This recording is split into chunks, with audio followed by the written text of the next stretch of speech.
What makes someone walk away from a secure, high-paying job on Wall Street to sell books on the internet? Sounds crazy, right? But that's exactly what Jeff Bezos did.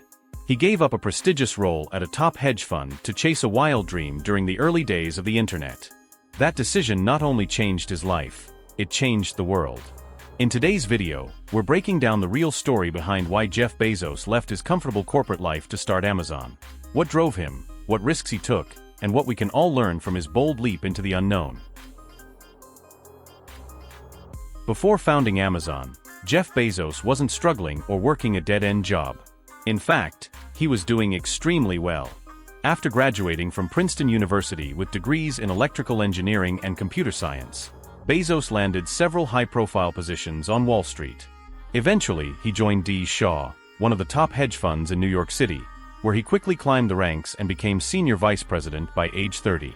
He had a six-figure salary, job security, and a future most people dream of. So why walk away? It all came down to a single idea, and a deep urge to build something of his own.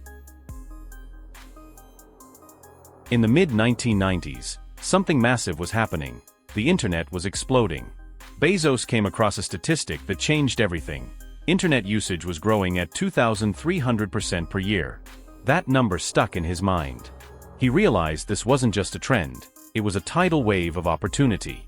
He started brainstorming business ideas that could ride that wave. One of them stood out: selling books online.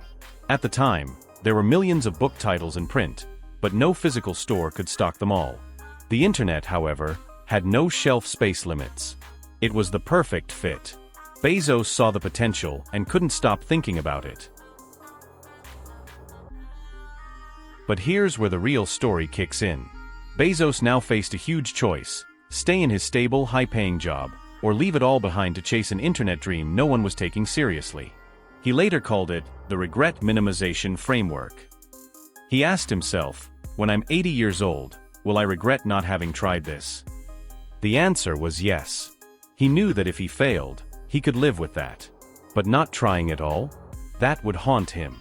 So, he walked into his boss's office and explained the idea. His boss was supportive, but also honest.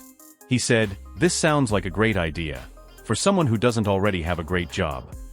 Still, Bezos followed his gut.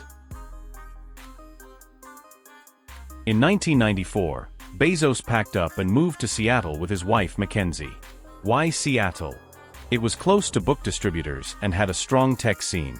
With a few employees and a simple plan, he started building Amazon.com from his garage. His goal? To create the world's largest online bookstore. He poured in his savings, raised money from family and friends, and worked non-stop, coding, packing books, and shipping orders himself. In July 1995, Amazon officially launched.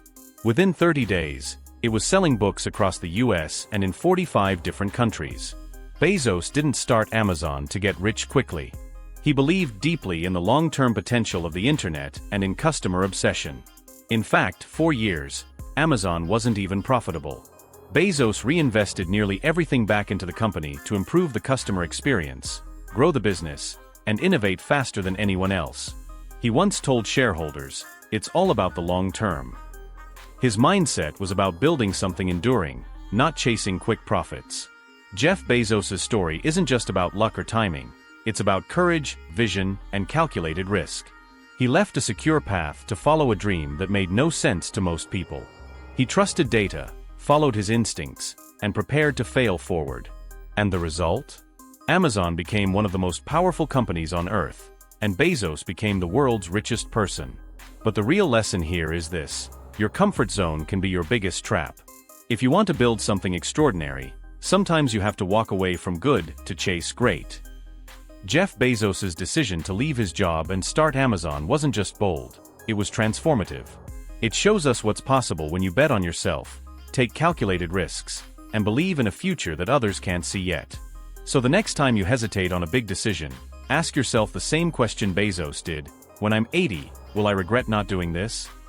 If you found this story inspiring, hit that like button, subscribe to the channel, and turn on notifications so you never miss stories that change the way you think. Thanks for watching, and remember, the future belongs to the bold.